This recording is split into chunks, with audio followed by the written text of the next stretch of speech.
Trap squad, trap squad, trap squad, trap squad, trap squad, trap squad, trap squad, trap squad, trap squad, trap squad, trap squad, trap squad, trap squad, trap squad, trap squad, trap squad. Hey, ClickBaity political. Yeah, Thirsttrap, trap squad, squirrel squad. Our mission is critical to speak the truth to the masses. Yeah. We here for the fight. We ain't started, but we here to finish it. Sick and tired of seeing the privilege. Take advantage of the weak and the innocent. So we let a voice be heard. Every single weeknight. Unapologetic. Yeah. Black people, despite this white supremacist system that we live through on a daily, we still throwing up those acorns cause we represent ClickBaity. Yeah. Trap squad, trap squad, trap squad, let me hear ya. Trap squad, trap squad, throw those squirrels up if you with it. Trap squad, trap squad, yeah I see you, yeah I see you. Trap squad, trap squad, trap squad, trap squad, trap squad, trap squad, let me hear ya. Trap squad, trap squad. Throw those squirrels up if you with it. Trap squad, trap squad. Yeah, I see you, yeah, I see you. Trap squad, trap squad. Trap squad, trap squad. Trap squad, trap squad, trap squad. T. Hey. CP, what's up? Welcome, one and all, to another episode of ClickBaity Political Thirst Trap. It is I, Marcus Farrell, rocking all the way live with my dog, Pastor Benjamin Dixon. We will be waiting for Mondale Robinson to join us. Tonight, I am trying to get the candidate from Georgia's 2nd Congressional District, Danny D. Glover, who is primary Sanford Bishop down in Georgia, to join us tonight. We got a couple of things to work through. I want to go ahead and pass it. It's been like 2 weeks, I think, since I've been on with you guys, with you. Yeah. So what's going on, Pastor Ben? Hey, man, listen, I have just emerged from the ether and spending time with the Lord and the universe and research. And man, I am refreshed, ready to go to give these devils hell. That's how I am. Well, there's a lot of hell. There's a whole hell of a lot of hell to give them right now. For those of you who have been paying attention to the news. Wait. I gotta interrupt. It's only been my only interruption again. Say that again. For those of you who think the gospel music has gone too far. All right, go ahead. You sound just like Kirk Franklin, boy. Oh, wow. Yeah, well, I mean, listen, I don't need to use AI for that, do I? Anyway, hey man, it's good to have you back on, man. I know it's been 2 weeks, man. 2 weeks too long, man. Let's rock. Listen, what you got to cover? I want to give a shout out to Dr. Maria Cole and Donna for I've been doing some work with them. They are nice. Consulting campaigns down in Florida and around the country, and I wanted to give them a shout out. I also want to give a shout out to you, the ClickBaity viewer, the person who has been rocking with us for 5 years now on this great, beautiful anniversary of the Montgomery white chair incident, where you bring our fold-out chairs, and we all look at white chairs a little bit differently after that. As a matter of fact, if there is a room full of brown and black chairs and we see a white fold-out chair, we're probably going to go sit in that one.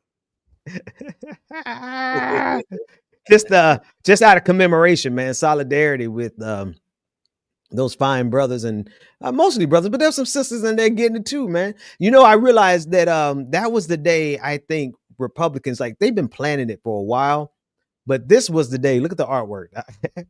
This was the day MAGA was like, oh yeah, we're gonna destroy democracy. Democracy has to end.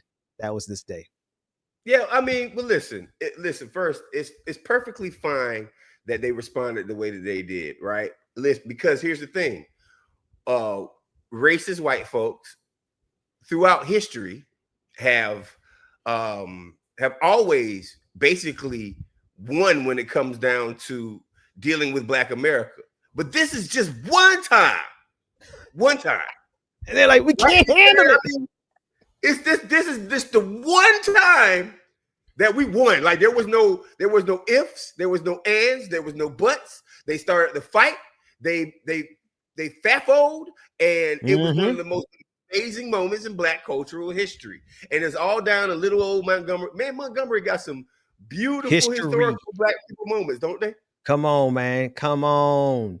Beautiful, beautiful. And it happened right now. See, I lived in Montgomery for a little stint, and it was right down there by the waterway where they used to bring that river, right literally where they had that fight was a river where they used to bring enslaved Africans to, and they would take them in chains and walk them up this brick walkway, this really wide brick wallway, all the way into the streets to downtown Montgomery, where they had the auction block. So literally where this fight took place is where our ancestors used to come to this country in chains.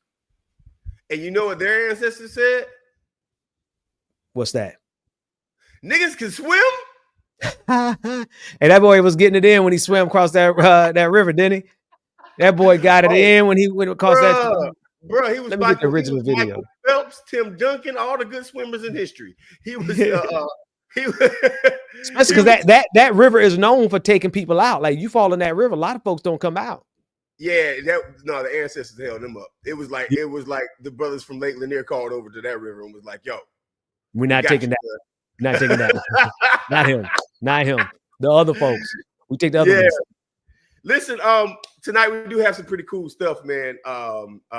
You wanna do the cool little stuff first, or you want to do the news first? I will give you that option. No, we could do it's whatever. But you can watch this. We can get commentary on this. Cool. TikTok. Hey, well, let's hang on. Let's do this. A play-by-play because here's the captain of the riverboat where they take you on a little short cruise and they play music. Hey bro, listen, bro, listen. You got to park your boat somewhere else because we got a lot of people. You got a lot of people who are who come in. We got a riverboat pulling up, bro. So just do me a favor. Shut up, nigga. I can do whatever I want. I run this. He said, "No, dog. You gotta understand. Dog. It's a job. I gotta pay some bills. You messing up with my bills." And then he comes. He said, "Oh no, you don't." White man from the top rope, and he swings and he misses. And they're scrabbling. They are wilding. Now there's a random Karen pops up out of the blue. Oh, the boom with the knee to the black man's head. And then the hootie-hoo went out. 5, 6 white people deep. They are pushing white folks out of the way, trying to get there. And here come the cavalry. Oh, and here comes the cavalry. Here they go. He said, "Hi." Now, so he's trying to be reasonable. He's still trying to be reasonable. He said, "Nah, fellas, come on. Let's not do that. Let's not, and it's okay. It's okay to be a brother who, where the rest of the video? Y'all gonna play with us like that. Hang on, let me share this one. Let's go back to the artwork first. Yeah. Anyway, y'all know how the rest of it went. Yeah. In modern art fashion, this was one of the most amazing moments in Black cultural history. And I mean the advent of cell phone technology, right? The advent of being able to record things in real times, it has literally saved us. There you go. And the hat flip. The notorious hat flip. I forgot what's the name of the rapper who did that, who threw the hat in the air and it never came back down. Can't think of that brother name. They are beating on him, but look at him though. Look, check this out. It was like organically that brother was like, "Nah, I don't even know this dude, but y'all ain't gonna do that." Right. So again, it's always going. It's okay to be a kind of brother who's like, "Listen," and here go Michael Phelps. Yeah, Michael Phelps hopping in the picture. You can't get mad at that. And bruh. Here they go. He getting a little tired when he got over it. But that current in that river again. I've spent so many. I don't know how many hours I've spent down there. I used to go down there to meditate a couple of years ago. Just spent hours down there, and that river has taken quite a few people. A lot of folks don't come out of that river when they fall in. So the fact that he made it across, the ancestors was with him. And all he was trying to do, listen, the black man, all he was trying to do, he runs and what's so cool about the riverboat that he runs it's parked there, and throughout the day before they take their cruise, they playing Frankie Beverly and Maze, just blasting it out. Frankie Beverly and Maze. There it is. There's a riverboat. Yep. And so he just trying to do his job. What a great moment. What they, and here they come. Here come the squad. They're like, oh, somebody fighting. Y'all want to fight? All right, they done took off their shirts already. They came down with their shirts off already. It's over. I feel it myself. That's the moment that I would have been waiting for my whole life. All my life I had to fight. Yeah, all my life I've been waiting to take off on one. And then so I heard some of the conversations that were had during the legal proceedings for this. And it's still Montgomery, it's still Alabama, right? And then these folks gotta not give us our moment, right? To justify. Am I still on? I think it's me more than anybody. It's maybe me. Yeah. But I think they were having a tough time trying to figure out how to properly punish, because it was a self-defense case. I mean, and there was too much evidence to show that those folks took off on that black man first, right? So Montgomery had a hard time with this one. But it's still, I think a couple of brothers got punished a little bit, but it was no serious jail time, and also a very large embarrassment for them white folks that were involved in that process. So, it is what it is. I'm telling you, Marcus, that was the moment. That was the moment that history changed. There's these inflection points in history, and this was one. This was when white folks of a certain order, certain type of white folks, was like, never again. This was their never again moment. So they've been trying to destroy democracy and work themselves up into a violent frenzy ever since. So it wasn't a victory that lasted long. Yeah, listen. But what were they trying to say never again to? They were trying to never say again. Will we gonna let some black folks beat our ass like that? No. Really, they were saying never again will we allow black folks to defend themselves. I can see that too. Yep. You dig what I'm saying? Who do you think you are? We beat y'all up in public, and y'all don't do anything about it. You go to jail for it, right? That's the mentality of some of these folks. We're talking about since Brother Trayvon Martin, right? We can do whatever we want to your body and be able to get scot clean away with it.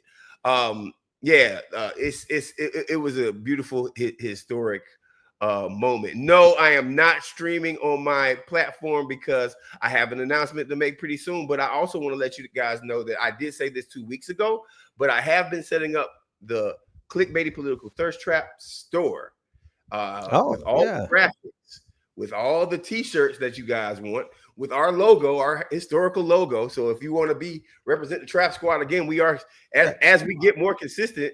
We're actually and I actually got a really funny one.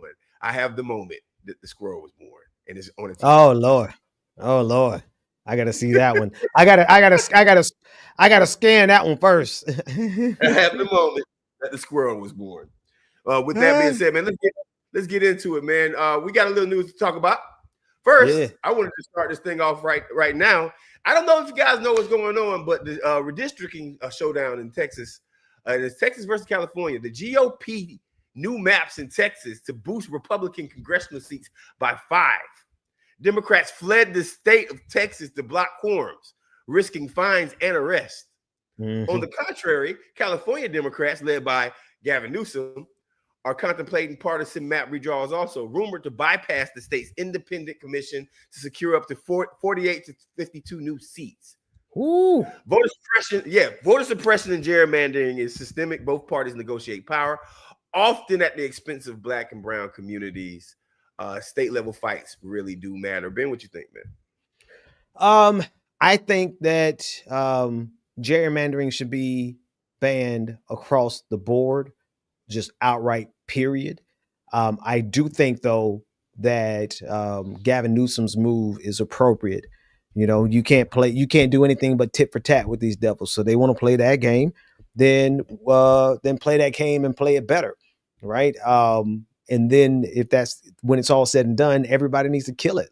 Just kill it dead. Break these districts up by square blocks, as far as I'm concerned. right? But all these gerrymandering, and they it always has come at the expense of black communities. They always break and what they call crack the districts, right? And especially to distribute black power, then they give us one district out of a state, right? Or they water down our vote as much as they can. So I think gerrymandering should be outlawed and banned all the way together. But until such time, I think Gavin Newsom is making the right move. Yeah, I mean, you got to fight fire with fire, right?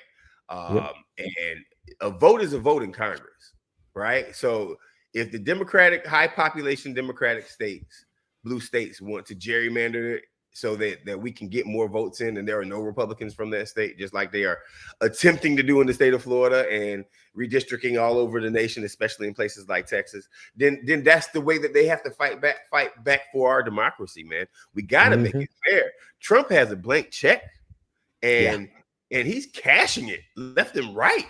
And it's almost like to the point where the morals of the Republican Party are completely just gone, right? No one can properly talk about Israel right now. And I'm starting to notice that Canada and America and England, the white people, English-speaking countries, they're the only ones that are really just backing Israel at this level. And, yes. And the whole world, like, come on, man. Y'all made Kim Jong-un say something about it. Y'all making Kim Jong-un look good. Like, how is that possible? Man, look, I didn't even know about the Kim Jong-un thing. But let me tell you, it dawned on me like this. There's a regime that's at play, and it's both parties are involved. Democrats are involved as much as Republicans. And that regime is centered and in service of white supremacy.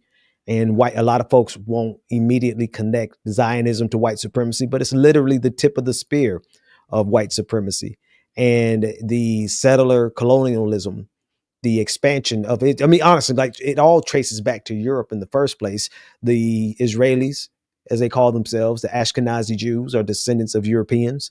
They are the expansion of European global extraction. This is what they've been doing. Europe has been doing this since the Greek Empire.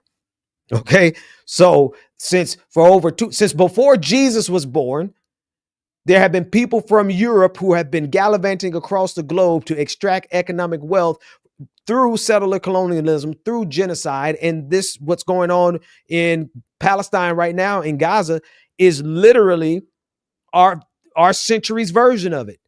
And it's just really a shame that the United States of America is standing by them. But again, the United States of America is the exact same thing, a European settler colonialist expansion. That's what it is. So they're just standing by their people. You know, they have to subvert the same democracy that they created due to the tyranny of England and the taxes that they were bestowing upon American citizens in the 1700s and 1600s that made America create an independent country off top. Now, follow me. With that being said, thank you, Pendulous Dragon. Appreciate you, man. With that being said, it's amazing how they subvert democracy to maintain power.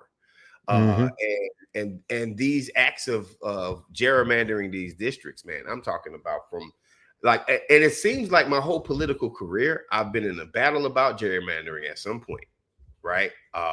From basically when Obama got elected all the way up to today, right? I think Obama streamlined his election, streamlined their gerrymandering efforts, because they were like literally, oh, never again, right? Will there ever be another black person, right, elected as president of our white fought for country? So I mean, and you know, Ben, have you ever dealt with a MAGA troll? When have I not? But yeah, go ahead. Yeah, that's a normal. I think you might have a little experience going back and forth. Just a little bit. Just a little bit. Okay. Yeah, just a tiny bit, right? Have you ever noticed how stupid they are? All the time. And I'm not. And here's my thing, because I'm a neutral guy, right? You're right when you're right, Y'all know me on this channel. I will defend a Republican if I think that Republican is doing the right thing. I don't care, right? Because you like, I just have a mindset where, for me, now that might be very opinionated. Some of y'all might differ, right? But like I try to find where you're coming from and listen first before. But it seems as if MAGA never takes a real historical context on anything. And if you think about it, when you mention enslavement to a MAGA person, what's the first thing they're going to say? There's Black people had slaves. Oh yeah. They have so many combinations, but that's one for sure. Yep. Yeah. It wasn't this generation. Right. And they just completely missed the historical context of all of these things, right? And in my mind, this is where the banning of books and education in Florida comes from. You cannot have an adequate history of history telling of Black struggle, brown struggle, anybody but white struggle, right? I mean, revolution is cool if you're trying to start your own country, but revolution ain't cool if those Indians start shooting them arrows back at you. Those Native Americans, you see? See where I'm going? Right? I mean, when was the last time you heard the history of Chief Osceola? Not just, and I'm not talking about the mascot of Florida State, Chief Osceola. I'm talking about the real Seminole warrior that literally had the American government on the ropes for about 5 to 10 years.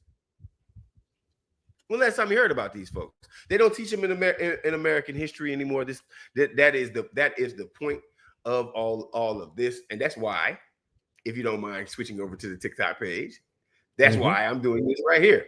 And I need everybody watching to just follow me real quick. It's a self-plug, but I also want to do this for purposes. If you go to my TikTok page, Marcus for America, or you can type in Marcus Farrell Live on TikTok, you will see a compilation of all of those videos that I have been posting on the ClickBaity Political Thirst Trap page.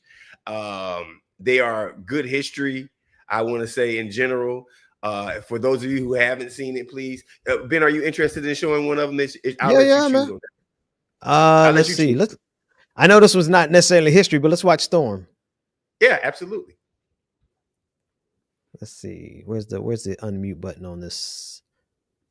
On the bottom right. Yeah. One thing clear up front. That's massive move. There is a movie coming about him soon.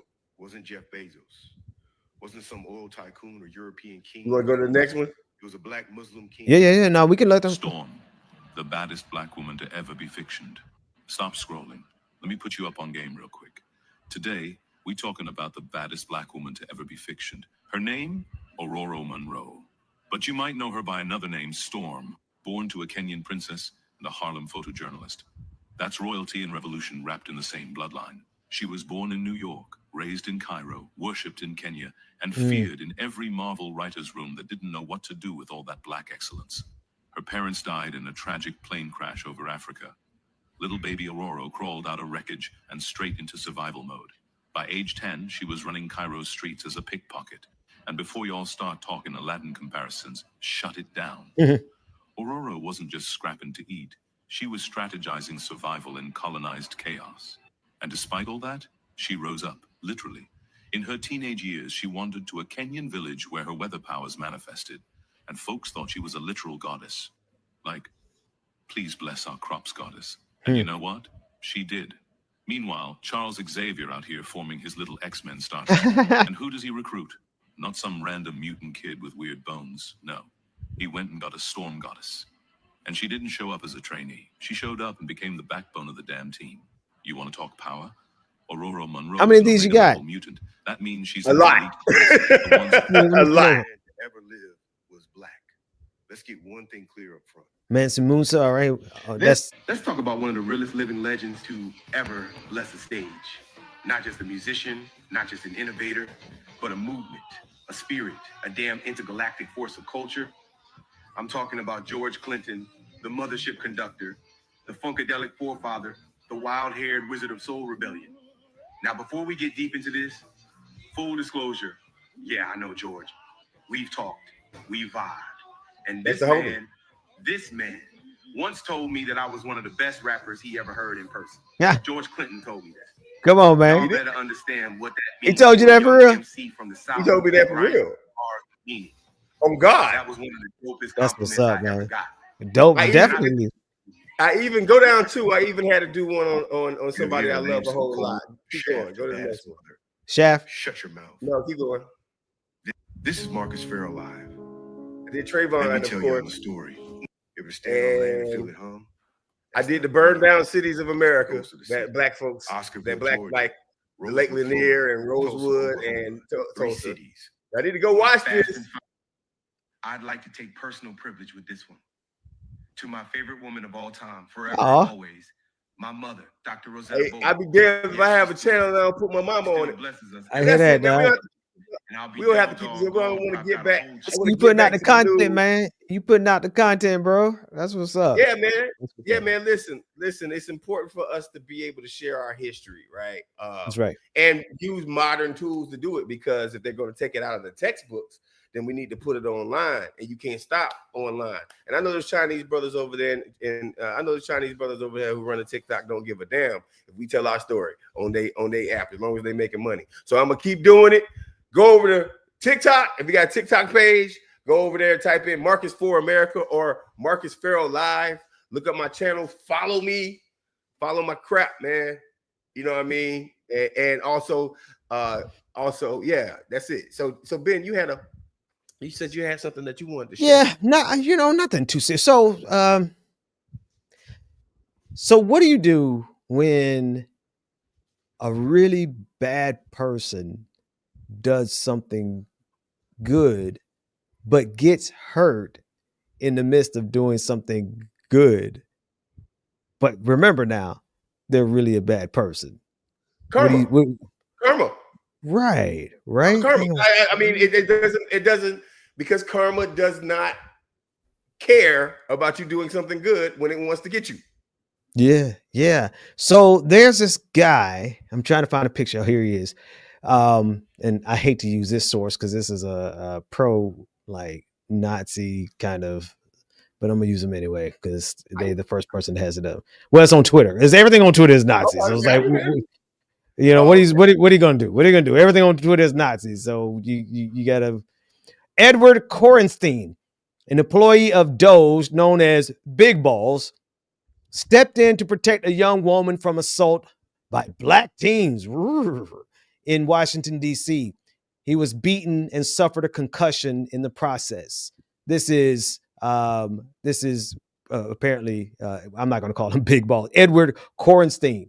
He worked for Elon Musk when Elon Musk took over the government at the beginning of this year with Donald Trump. As a result, though, of course, there's been a lot of research into who this guy really is. So let's go look him up. Here he is. The DOGE team ran an image sharing site linked to URLs referencing pedophilia and the KKK. The site, launched by this same guy who's everybody celebrating, Edward Korenstein, in 2021, promised to protect the privacy of its users, stating, "All of your images are encrypted. We do not log IP addresses, devices, or anything else," creating the perfect environment for pedophiles, which was, kind of wild. Then we have, I'm not trying to defame him or by anything. It is what it is. We have, hang on, let me get another one here. Hang on. I should have all my links together. Let me just go to my page. I have them all on my page. So let me just go to my page.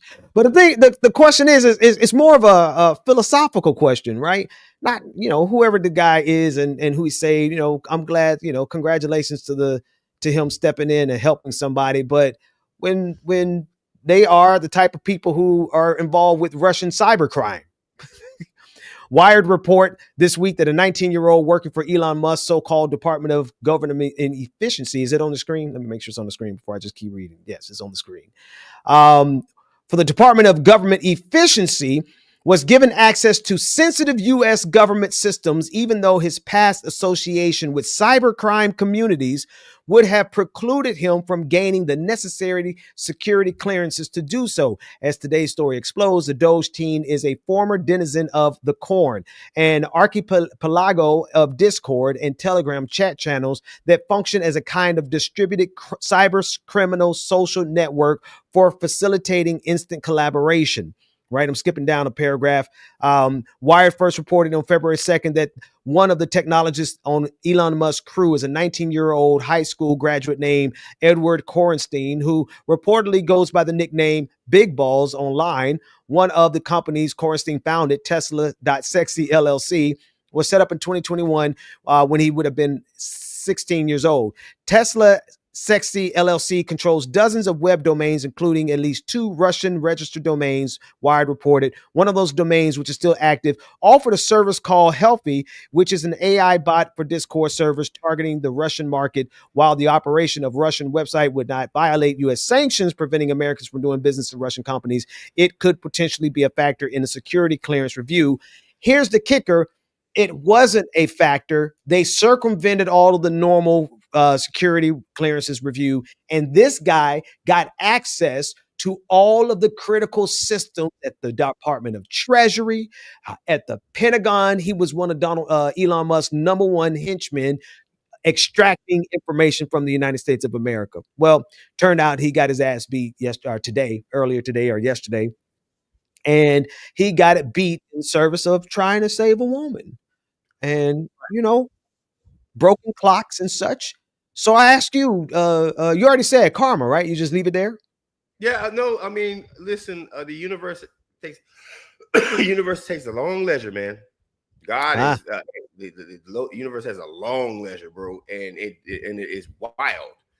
Now, first, let me say this: well done to that young man for his positive action, right? But this is sort of a thing about the whole DOGE universe and their whole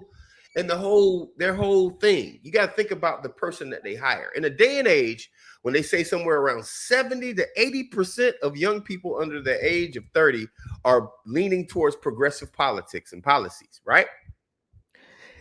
Yeah. They say close to 70 to 80%. What kind of weirdo is that young and works for and is a Republican in general or is a conservative in general? I'm not trying to piss these guys off, but what makes this person, right? Just follow me. This is what makes this human being. What makes this human being is a person who had a crush on the black girl, but she ain't paying no attention. Was raised with privilege and heard nothing but scornful statements out of their households. Wanted to say and do the dirtiest things on the planet, so they hid behind their computer screen to do it. Had a burner account since they were 12, right? And learned toxic white male patterns throughout their maturity. So what makes this person? A small phallus, a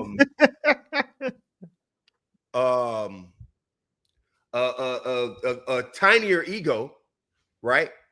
And computer skills, tech skills. These are the guys that had access to all of your data, America. These are the guys who had access to all of these things, right? That part. These guys who have, because to be this type of person, you have to have a zero moral function. That's right. I'm sorry. You can't operate in the ways of Christ, in the ways of a positive universe, in the ways of good energy, good vibrations. You can't operate in that and be a conservative in this day and age. I'm sorry. You can't. It's proof to me that God is real. Oh, I'm going there right now, Ben. But this is proof to me that God is real, because these people are demons, bro. And you can't have a demon without having God. You have to be morally defunct to work for DOGE, take people's information, probably sell it to the highest bidder on the international market, right? Because that's what people are thinking that happened already. That all of our information has just been just sold. No telling where our stuff is at this point. Yeah. You can press a button, download the whole XLS file, and all of a sudden you're walking around with billions of people's information. So you tell me these type of people, and then you tell me if one act of kindness, and of course erases that, right? Erases. Oh no, bruh. No. Right. Matter of fact, check this out. It's gonna go even further. Karma came in the title of that doggone article you read. Black teens. Okay. But guess what? They were black teens. It didn't stop your boy from getting his ass whooped. Because he caught that ass whooping. He caught one there, and that's what is like.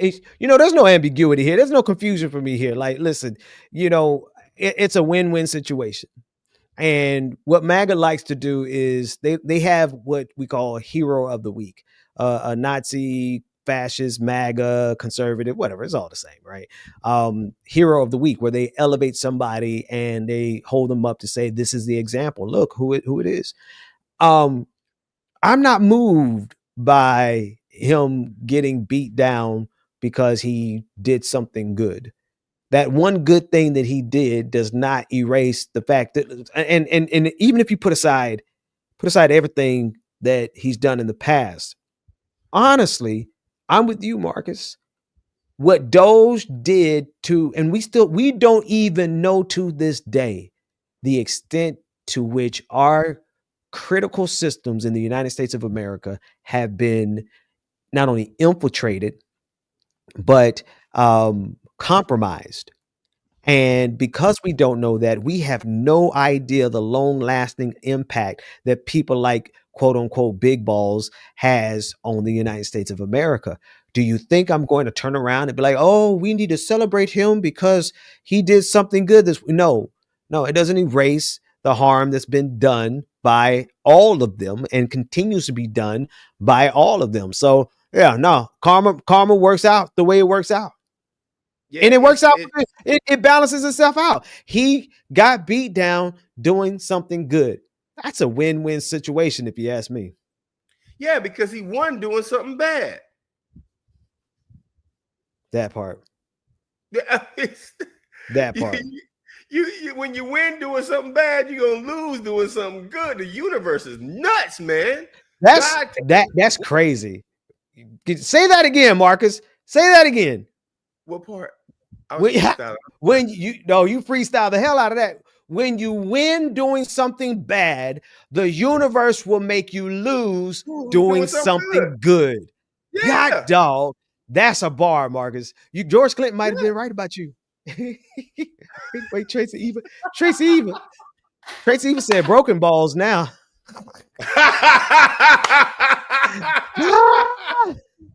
Yo, you're rocking with ClickBaity Political Thirst Trap. You're on live with Ben Dixon, Marcus Farrell. Man, listen, do me a favor. I need y'all to do me a favor. I need y'all to put some money on the books over here. I need y'all to send some super chats for Ben. It's been a while since we asked for him. And then I need you to go over to ClickBaity page and just do a half and half. Go over to ClickBaity page and send us something too. So we can keep thriving and providing y'all this amazing content. Bro, we done grayed a little bit since we started this show. Bro, you notice that? Like we've been on for a minute now, haven't we? We old, man. We getting old, man. I got more grays. I get more grays every single day. Every day I wake up, I'm like, there's 10 more. They don't come one at a time. They come in whole patches, like a whole side of your face turned gray.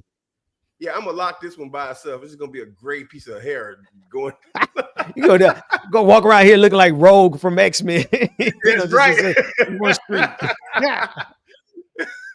Yeah, listen, this we're gonna move on to look now. So ICE raids in LA have finally started detaining what we thought was going to happen. This is why I kind of question a lot of the black people. I don't care how pro-black you are and you think it ain't gonna happen to us. they practicing on them. They practicing on That's the right. Latinx folks. That's They right. practicing on the Spanish folks so they can figure out how they can mess with us. Do not That ever get it wrong.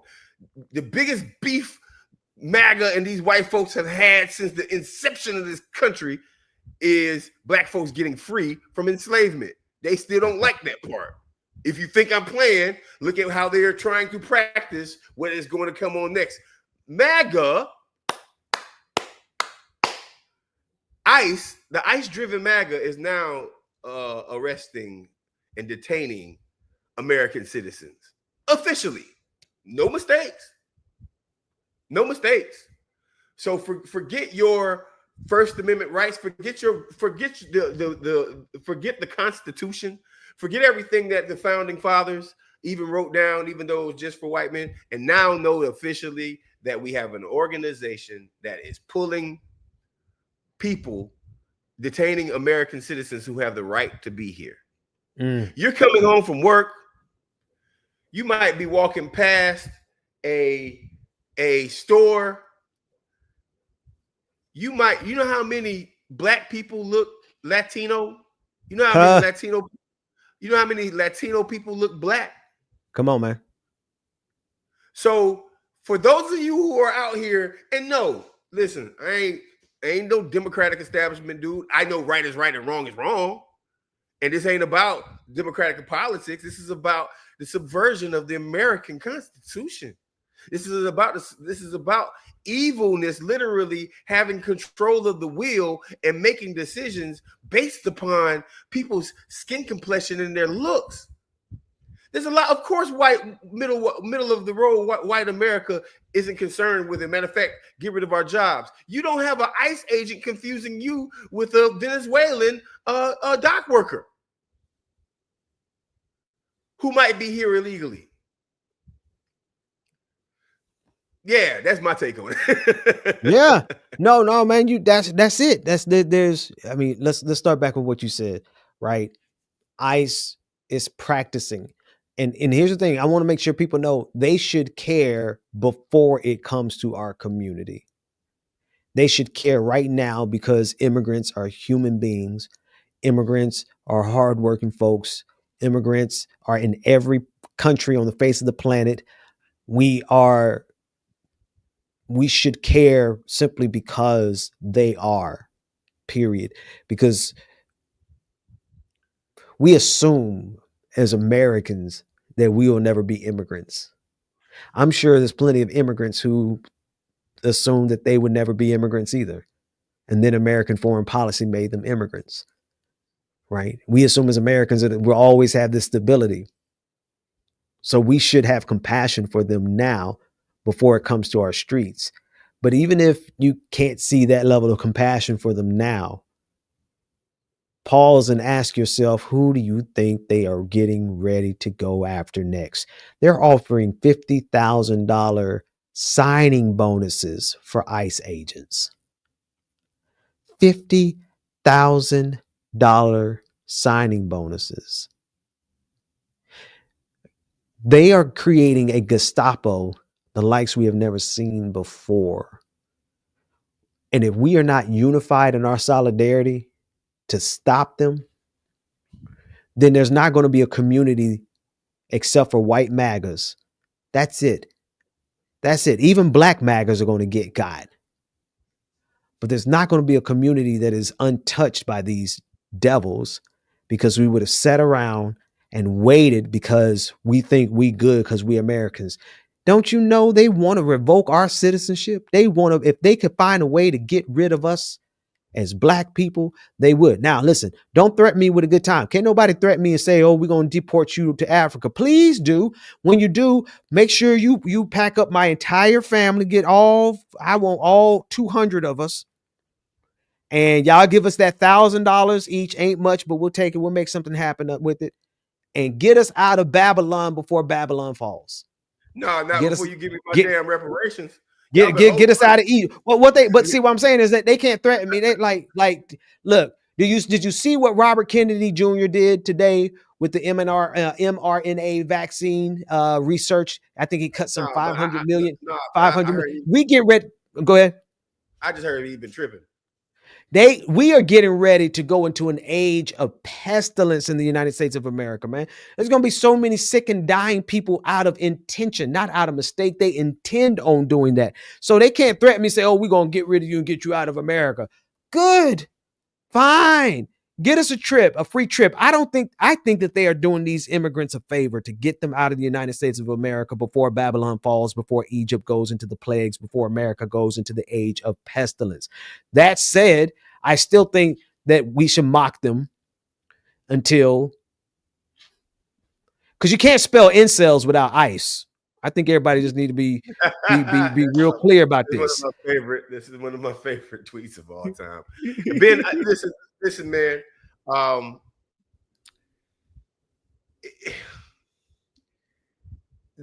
am on a spiritual journey. I'll say that. Ben, I haven't said that before, but I personally am on my own spiritual journey, and I am very keen on right is right and wrong is wrong recently. I mean, to the point where, like, I think twice before I eat a grape before I pay for it in a grocery store. It's crazy. How so? How does that connect? Because you know how you get the grapes, and you might eat a grape before you. You mean pre-eating them before you put them on the scale? Yeah, I am thinking I am being judged, right? So this is the most righteous version of Marcus you've ever known. I hear that. Right? I hear that. No, I'm being dead serious. And the more I realize that, like, yes, I'm a political junkie, but also I've been working in the field where there are demons, and then there are angels, right?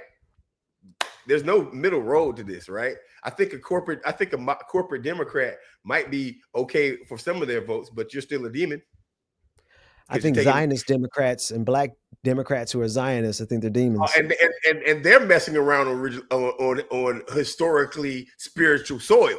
They're messing around with that area of the world. But for my spiritual people watching this, I'm gonna touch on this ICE situation. How you knowingly join an organization that you heard was separating families? Come on. Just follow what I'm saying as a good human being. What kind of hate is in your soul? What kind of hate do you have for a certain group of people? What kind of doctrine has been placed within your brain to make you feel like you need to get that $50,000 bonus, and you know that your job is specifically to do things to separate families? You know you're separating families. You just think that it's okay to separate those families because they don't look like you, and you don't know them, and they are criminals. Somebody has told you in your brain that this guy who's been cutting your grass for the past 20 years all of a sudden is a criminal because he is from Honduras. Come on. Well, now your dumb ass don't have nobody to cut your yard no more. You ain't put no oil in the riding mower in years. Riding mower don't even work no more. You don't even know how to start it. Don't even know where the keys are to the riding mower. Talk about you gonna get rid of your. The riding mower is a table in the garage where you put your beer at right now, and your homeboy sits down when you smoking a blunt. Yeah. Oh, good Lord. So how do you knowingly do this, man? How?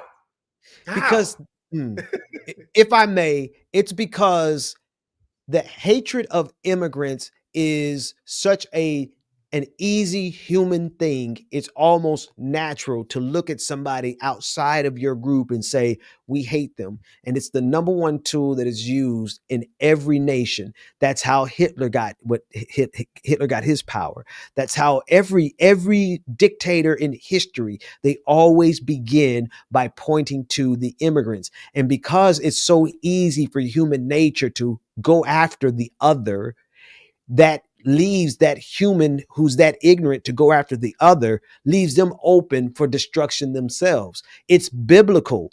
It's 100% biblical, man. The instructions in the Bible with regard to immigrants is very clear. Treat them as if they were your native born. That's what the Bible says. And so it tells you that not only because it's the right thing, but I believe that the Bible saw forth in the future saw forward in the future to see how many dummies were going to be so hateful of immigrants that they don't realize that they're signing their own death. They're signing their own imprisonment. They're signing their own oppression, because you give governments power to go after immigrants that they turn around and use against you. That's exactly what ICE is doing. That's exactly what Trump is doing. And all, especially black folks. Look, I do hold black folks to a higher standard. I do. But if you dumb enough to be a black person and go and sign up for ICE and support ICE, then you deserve whatever's going to come to you. The only bad thing about it is it's going to come to all of us. There's never been a point in American history where a president has proved to me he can provide jobs. Maybe Bill Clinton for a second. Mm-hmm. But that's it. So if you're going out there to work for ICE in the thought process that the immigrants are taking our jobs, because that's what the basis of their argument is, right? Like that's one of the bases of it, right? They're here illegally, which by the way, you know, the Sioux Indians, the Native American brothers, who I know a lot of, I live in Arizona. If you live in Arizona, you're going to know a Native American. I don't care. And you're going to think they're Mexican. You're going to think because these people have not, this is their organic land, right? Like you're going to think they are, I'm dead serious. You're going to think they're a Mexican descended person because of the amount of Mexican people who have Mexican origin that are in Phoenix. You're not really going to tell the difference. So that also shows me how organic, like how Native people in their own area is just such a beautiful thing to witness, first off. But imagine how they feel. You know how many ICE agents have tried to deport Native American people in Arizona? It happens all the time. I've seen so many of my friends have conversations about how ICE is trying to kick a group of Native Americans out of the country. And it's like, wait a minute, their family was here before the Constitution was written. I'm sorry, man. Like I'm gonna talk to my atheist people real quick. All right. Because I know sometimes y'all will go, I know y'all know Ben is a Christian pastor. You know that me and Mondale are of Christian faith, right? But I'm gonna talk to my people. The universe don't like this shit, man. Oh yeah. Like if y'all, I'm not even gonna mention God. The universe, and let me talk in your language real quick there, atheist. The universe that you believe in does not like this. And if you sign up to work for ICE, you're going to be cursed with an ailment when you get older. When you might get that money, but you're getting that money in a bad way, right? And the universe don't like ugly. So what I'm saying is, I'm starting to think that first off, we are these politicians' karma, and just follow what I'm saying to you. We have to be. We have to vote. We have to hold Democrats accountable. We can still talk about New York. Matter of fact, that's going to move us into our next segment, New York, right? And the primary and the trying to find a general election candidate against a great progressive candidate that we have. These dummies. Like they're still trying, and I don't think they understand that they're making themselves look stupid by doing that. They don't look. It looks like they are petty little ex-girlfriends. We lost. They look foolish up there. But speaking of the New York mayor's race, the Justice Department is in turmoil over the Eric Adams case. A do not oversight memo from the DOJ directed prosecutors to drop corruption charges against the New York City Mayor Eric Adams. Several senior DOJ attorneys resigned in protest the so-called Thursday night massacre. You heard about this, Ben? This wasn't recent, was it? Yeah. Is this recent? Yeah. Hang on. Go ahead. Let me look it up. So, Yeah, it's a thing. It's a thing. So, I remember. I do remember this, but you know what? What's fascinating is the fact that they just kind of erase this and just say it's not. Go ahead. But no, I think this is right. Yeah, it's interesting how certain Democrats can get backing if they've done enough conservative stuff. That's all I'm gonna say. right. That part. Right.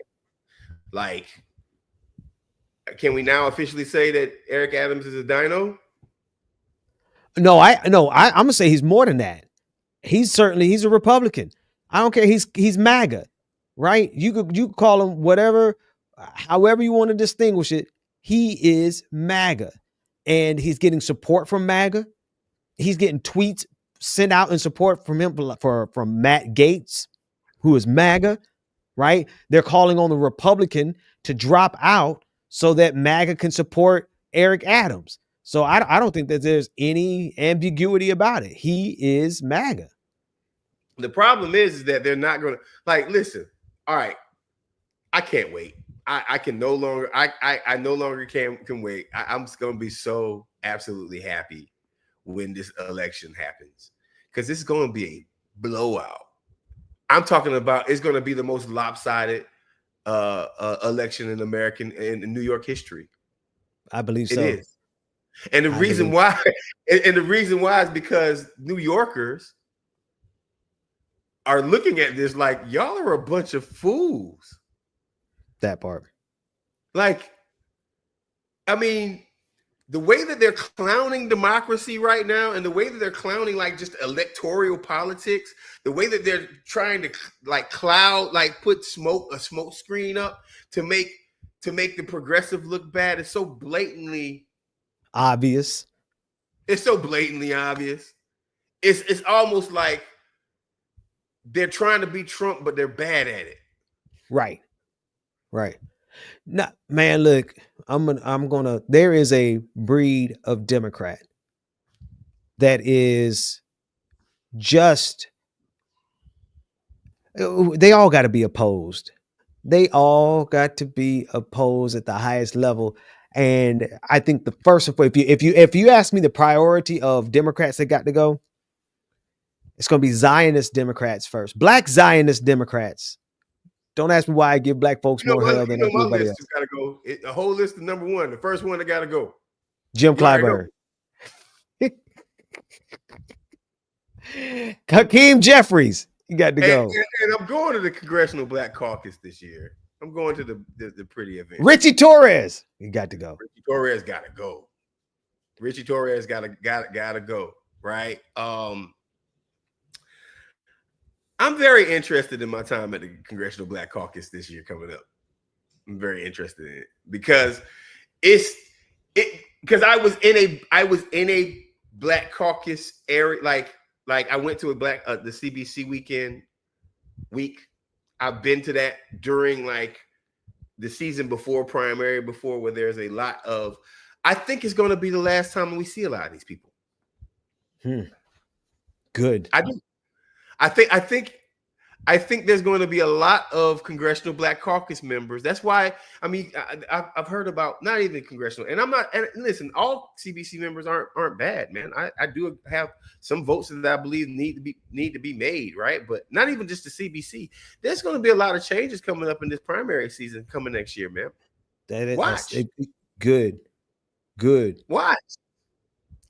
I mean, folks are going to get outraised, but you got to think about it from both sides of the aisle.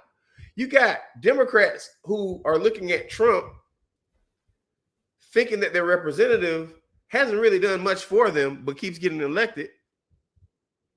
You got this foreign guy or a foreign looking guy in New York that won the primary. You got a Trump administration that is running circles around Hakeem Jeffries. To the point where I can't believe that he's this incompetent. I think he's complicit. Because you can't tell me the only other option is that he's this incompetent. You don't get that far in any political position of power being incompetent. Democrats are selectively incompetent.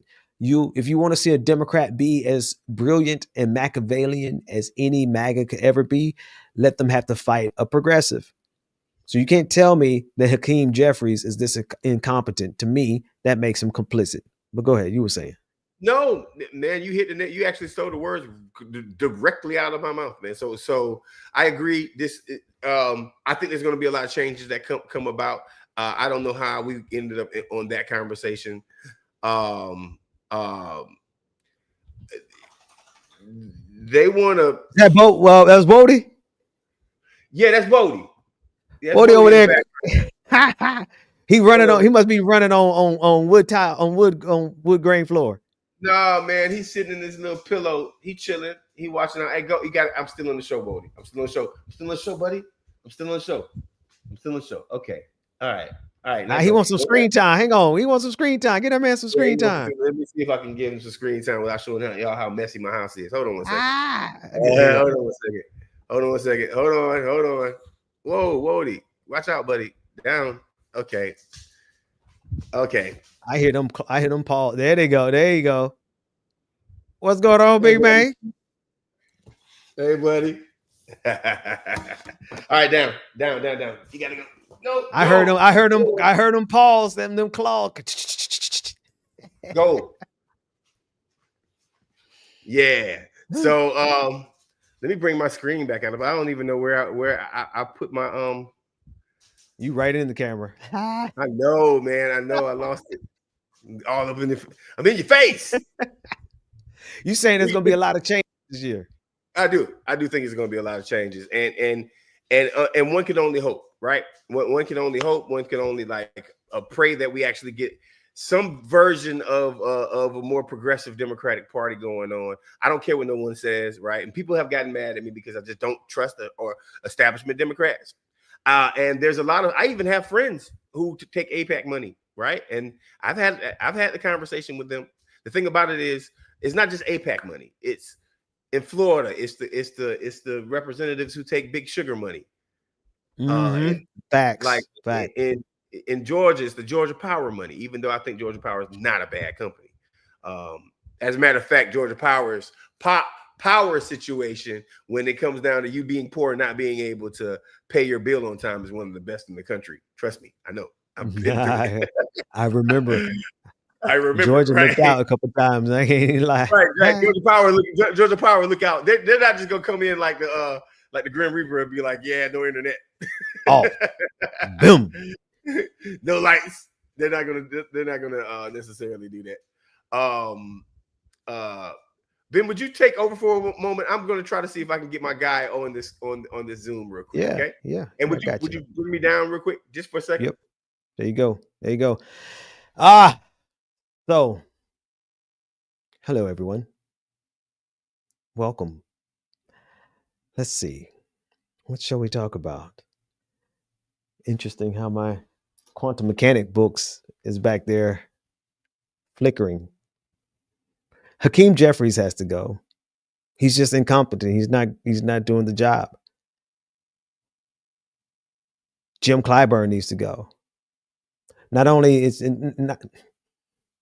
some of these Democrats have been here so long that they have become so powerful and so comfortable with power that they don't think that they are beholden to their constituents anymore. I believe not just Democrats. I think most politicians don't believe they're beholden to their constituents anymore. To that end, they need to go. What Marcus said, there's going to be a change. There needs to be a complete holistic change, a changing of the regime. The entire regime has to go. What's the regime? It's a regime that serves white supremacy. It's a regime that serves corporations. It's the regime that serves Zionism. It's the machine that serves big oil. It's the regime that serves the police state. It's the regime that serves the military industrial complex. That entire regime has to go because that regime is killing us. It's killing us. It's killing the earth. It's killing our health. It's killing our ability to have community. It's killing every aspect of it's killing truth. You all realize they have to kill truth itself for them to be able to win? One of these days, I'm gonna do a show, an episode or something on just how much Elon Musk has trained Grok in this new version of Grok to assassinate the truth. Because the truth is the enemy of injustice. There's no group, there's no oppressor, there's no system of exploitation or oppression that can stand up to truth. So they have to give you fake news. So they have to, distort the truth. So they have to gaslight you. They have to do all these things because the truth would set us free. And we've got Democrats who pretend like they're on our side, who are just as much an enemy of truth as MAGA. Ask me how I know. Because of exactly what we're talking about. We're talking about the New York race. We're talking about the New York race, and we look at how these Democrats are lying about Mamdani, Zoran. They're lying about him in the same exact structure, fashion as MAGA lies. The clearest example of blue MAGA, remember that, during the election, they were like, oh, blue MAGA. And I was like, whatever, I guess. But blue MAGA is a real thing. You have a breed of Democrats who lie as much and distort the truth as much and in the same exact fashion as MAGA. That's because when people feel like their power is threatened, what do? They attack the truth. Yeah. I've been a victim of blue MAGA. Yeah. And I just don't care no more because they're not winning. They're not. But I don't know that their job is to win. I think their job is to lose. They're winning primaries, but they're not winning. Right? And the current iteration of the Democratic Party is going to fail. It's destined to fail. And it's cool when it's bad when I do it, but it's cool when they do it. You have to almost be a part of the Democratic establishment at this point to actually openly criticize them. Yeah. Because if not, then they're going to chastise you like Dr. West, Nina Turner, Killer Mike, no matter how you feel about these people. They did go through unnecessary chastising from the Democratic establishment for just feeling like, yeah, I'm a black person that wants to support a progressive. I want y'all to answer me a question. And I'm not talking about Bernie World. I'm just talking about in general. Have you seen a respected black progressive that actually has the same pure bona fides as Jesse Jackson's platform? Which, by the way, Ben, I want you to go back to TikTok and I want you to run that one. I do want you to run that video. Let me find no, they ostracize and damn near put them on a place where you can't be like the group chat automatically attacks people who are black who go progressive. They just do. Right.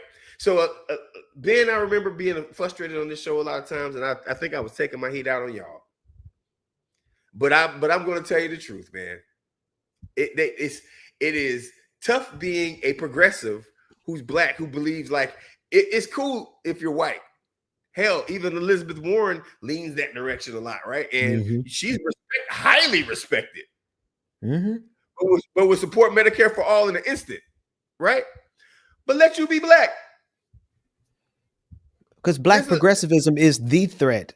It is the configuration of beliefs, ideologies, and policies that is the antidote to white supremacy. And so, of course, they're going to roll out the black folks who have black faces in high places with liberal branding, but they are more violent in their politics against progressivism than they are white supremacy. And that's those folks who talk about us in the group chat when a black progressive comes out. They go after them like nothing we've ever seen. I mean, the hit job they did on Nina Turner in Cleveland in the was it the 10th congressional district up there was the dirtiest thing I've ever seen in my life. Equal only to what they did to Cory Bush. And I mean, I don't have no beef with who won, but I do have a question. Is the district better off? Nope. I mean, it's time for Americans to start realizing that progressive candidates are better than the candidates who just get elected because they're in the cool kids club. When are y'all gonna start voting for who does something for you? That's the thing about it, Marcus. It's like, this is how I know they're demons. And I don't even want to just label it as progressive, because progressive is very, very close. Democratic socialism is very, very, very close. I'm not going to knock it.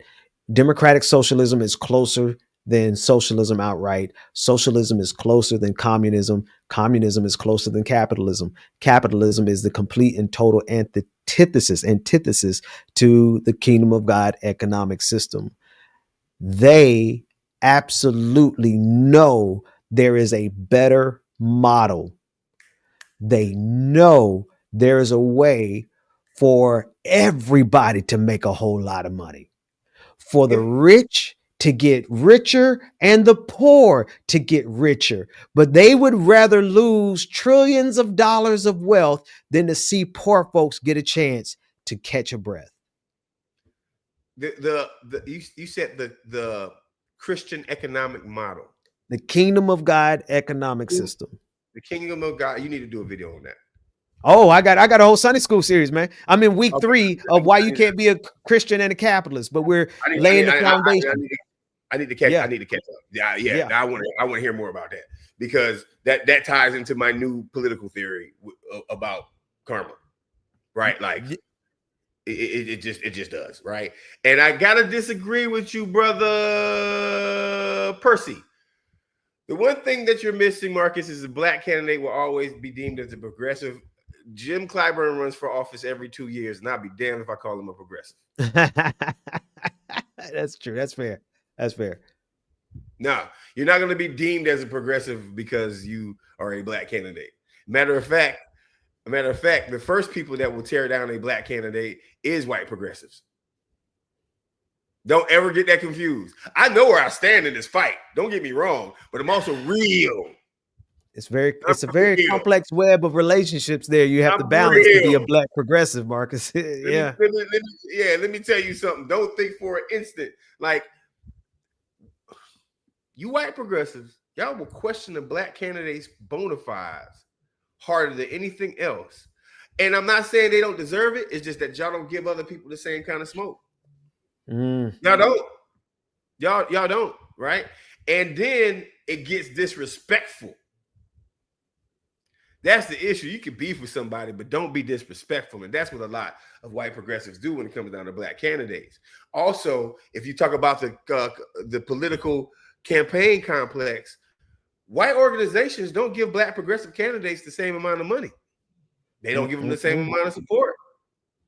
That we black candidates have to prove themselves to organizations that are typically like giving the big dollars to white progressive. And if Bernie don't bless you, you might as well call it a wrap. Now, you might even just literally mirror Bernie's platform, but if he don't bless you, some of these organizations won't even rock with you. I know where I stand. I got smoke for everybody in this game. I do. The problem is that I much rather be on the side of people who actually want to help out society instead of fucking sober.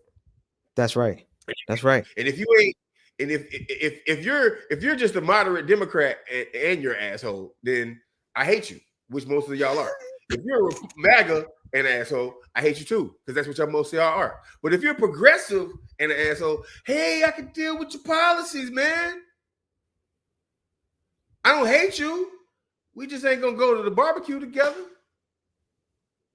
I ain't gonna take you to the strip club. Man, all I know is what you just said was a bar. Like we it's really that simple, man. It's like what we could be doing together for one another. And then you have people who get in those positions of power and they do the exact opposite.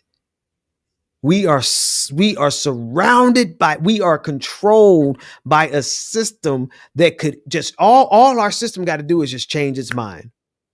And this entire planet would instantly, like almost overnight. Remember how quickly the Hudson River healed during the first 2 weeks of COVID when people stopped going out?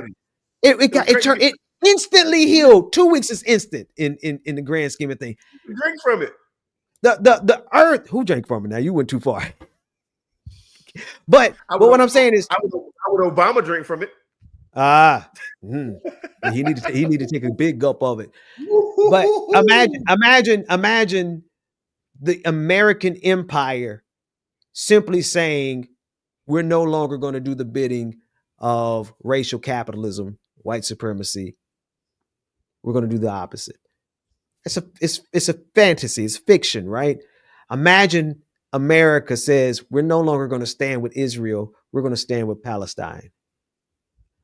Just imagine if the United States of America inverted and said, let's take one very specific case.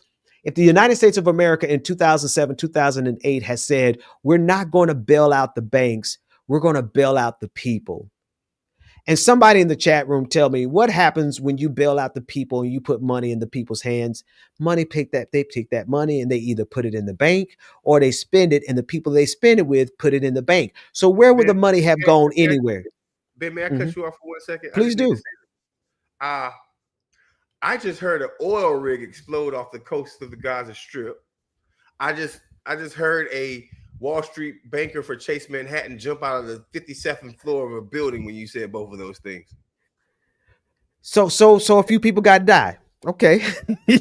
But not an entire, but out of their own voluntary, you know what I mean? Like instead of an entire people, instead of standing by Israel for what? Land? For some dirt, right? For some dirt so they can put settlement condos on the Gaza Strip. Right? If the United States empire simply inverted its polarity and did the opposite, we literally could be living in the closest thing to heaven on earth, because all we're doing is creating an unnecessary hell on earth. We are creating an unnecessary hell on earth to the benefit of just 100 people, maybe 1,500 people at the most. And so if those 1,500 got to go, so the rest of us can live. Like it's just to me, it's like it's a no-brainer. But the thing is, the people who are elected into power, they are so committed to serving that power structure that they would rather die. They would rather fight to the end. They would rather attack their enemy, their friends, and support their enemies than to actually see America do something good for a change. Ben, did you, first off, well said. You said a whole line. Would you go to the TikTok page and pull up the 1988, 84? Oh, I got it ready for you, Doc. Hang on a second. I got it ready. Oh, you already knew I was going. I bring this up as Ben pulls this up. I bring this up before you hit play. I bring this up because I want to talk about the dynamics of establishment Black people in America right now, 2025. There's a reason why I made this video, folks, and I want everybody to go to my TikTok channel or go to Marcus Farrell Live on YouTube, and I want y'all to watch this. You don't have to, but I think you'll get where I'm going when you hear my explanation for why I made this video. Establishment Black people in politics want to be the most, they want to be the most in the know, in the crowd, got the thing going on. Moderate. We got to make this money. I got to get this money. I got to leave my hometown, never bring any policies. And everything about Bernie Sanders is sad. Also, we love our leaders. We love our Al Sharptons. We love our Roland Martins. I like Roland Martin too, personally. We love our Jesse Jacksons. The folks that create some of the worst policies and wouldn't stand up and lift a finger for Black America, or some of the folks who came at Bernie Sanders so hard, but will rep Jesse Jackson on a t-shirt tomorrow, forgot this. Press play. Because they want you to forget about this. Jesse Jackson's presidential platform. Just turn my fan on because I already know I'm going to make somebody uncomfortable with this one. That's all right, though. This ain't personal. This is historical. So let's talk about the real progressive blueprint that they don't want you to remember. One that was sketched out 41 years ago. One that came before Bernie, before AOC, before the hashtags, before the think pieces, before the squad was even born. This ain't about Bernie or AOC.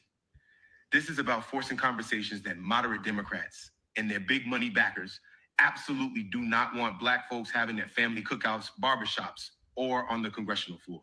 This is about Jesse Louis Jackson, y'all. The man who ran for president in 1984 and again in 1988 with the platform so unapologetically Black, so visionary, so people first, that even today, most Democrats are scared to touch it with a 10-foot policy pole. Now, let me break it down. Jesse Jackson's 1984 campaign wasn't just a campaign. It was a damn movement. His platform was about universal health care, not this patchwork, premium-filled private insurance please nonsense. He was talking real Medicare for all before y'all could even say Obamacare. Free public college, because knowledge should be free, not another debt trap. A federal jobs guarantee, not just job training programs with fancy names and no real paychecks. Raising the minimum wage, back when it was a bold demand, not a performative tweet. Reparations, yes, reparations in the presidential platform.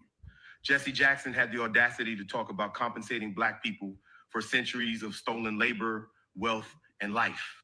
And he said it out loud on the debate stage in front of white America in 1984. Let me say that again. Louder for the CBC members sitting too close to defense contractors. Jesse Jackson ran for president while saying reparations. So what the hell happened? Somewhere along the way, we traded the Rainbow Coalition for the corporate coalition. Black elected officials stopped running with Jesse's torch and started running from it. We started prioritizing who could raise the most Wall Street money, not who could raise the standard of living in Southside Chicago in Jackson, Mississippi. Yeah, y'all ain't gonna get the whole thing unless you go to my Go watch it. Go over there and watch it. Go watch the rest of it. Y'all need to follow me, man. I don't know why these people don't get it. Man, you better tell Hey, great work on those videos, man. And great work over there, man. How long you been posting on TikTok? Oh, so I've been posting about a month and a half on Congratulations. TikTok. Man, I've been posting a year on TikTok. I got one follower. It's a good job over there, man. I'm over there and follow you past the bin. Come on. Over there, follow me. I got one little follower. Y'all gotta do better. Thank you for following me. Man. Thank you for following me. Thank you, Tracy. Tracy, I'm gonna tell you something, man. I really appreciate you, sis. I really do. You don't even know it. You always comment. You always you're like my number one follower on all of my apps. So I appreciate you a whole hell of a lot. If I don't ever say that, I'll say it to you right now. You're really dope. That's what's up, man. The reason why I brought up that was what the hell happened? What the hell happened to our Black? My biggest one is probably getting my. What the hell happened to our Black politics? Why do we look so disdainfully at Bernie, even though he had a little issue with race and class? I mean, we know that, but why do we look so different at? Why is our politics so unlike Jesse Jackson in 1984? Somebody needs to answer that. Somebody needs to. I need to figure out why it's cooler to support APAC than it is to support reparations. I need to know that. I need to know that. I need to know what happened. I need to know what happened to the Black America that rallied around Jesse Jackson during the primary in 1984, and then they got old and said, "Yeah, let's bail out Wall Street." I need to know that. I need to know how these 18-year-old brand new voters in 1984 turned into the Jim Clyburns. That part. Y'all gotta tell me something. What happened? What happened? When and I don't care how you feel about Jesse. I know some of y'all like, hey man, he sold out, this, that, and the other, whatever. I don't care. I don't care about that. I'm talking about, I specifically said that wasn't about Jesse Jackson. That was about his 1984 platform. My question is very, very simple. What happened to looking out for us?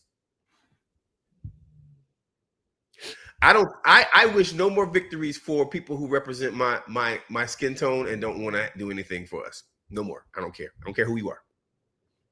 And I don't want no broad about way of trying to do it.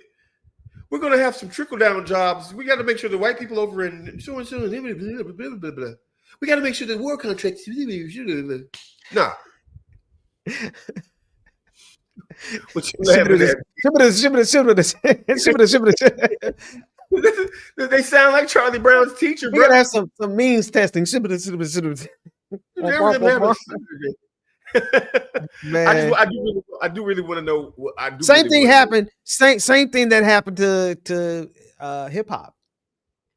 The same thing that happened to any version of blackness that is a threat to empire. Man, they have to replace it with a counterfeit, and they throw money behind the counterfeit.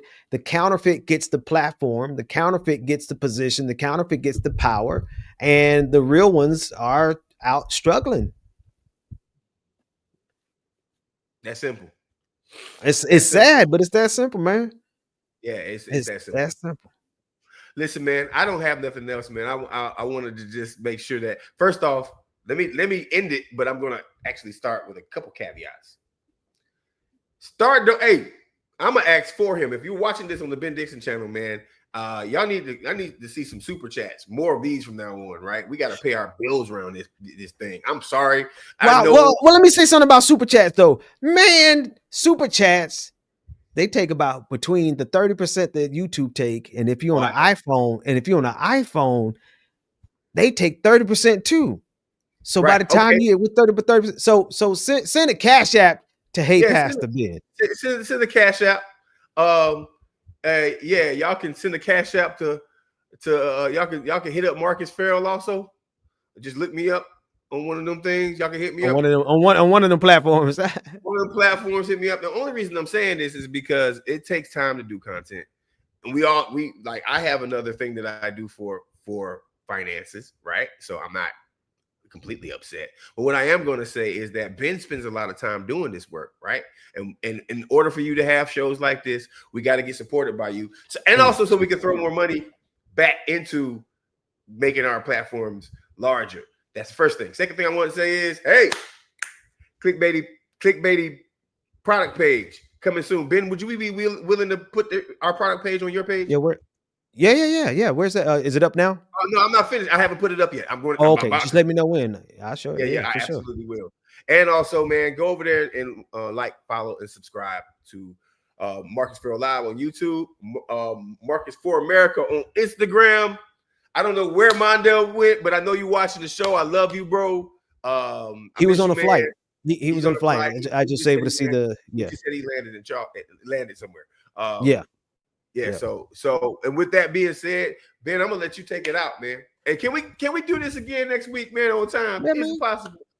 I have to do it on being on time. Can we be on time? That's a whole different question. But can we do it? We can certainly do it. Can we be on time? Only the Lord knows. Only the Lord knows. We're gonna lean on Jesus on that one. Hey, y'all, it's been real. It's been real. We'll see y'all next time. Take care, everybody. Trap squad, trap squad, trap squad, trap squad, trap squad, trap squad, trap squad, trap squad, trap squad, trap squad, trap squad, trap squad, trap squad, trap squad, trap squad, trap squad. Hey, ClickBaity political. Yeah, Thirsttrap, trap squad, squirrel squad. Our mission is critical to speak the truth to the masses. We here for the fight. We ain't started, but we here to finish it. Sick and tired of seeing the privilege. Take advantage of the weak and the innocent. So we let a voice be heard. Every single weeknight. Unapologetic. Black people, despite this white supremacist system that we live through on a daily, we still throwing up those acorns cause we represent ClickBaity. Trap squad, trap squad, trap squad, let me hear ya. Trap squad, trap squad, throw those squirrels up if you with it. Trap squad, trap squad, yeah I see you, yeah I see you. Trap squad, trap squad, trap squad, Thirsttrap, trap squad, trap squad, trap squad, let me hear ya. Trap squad, trap squad, throw those squirrels up if you with it.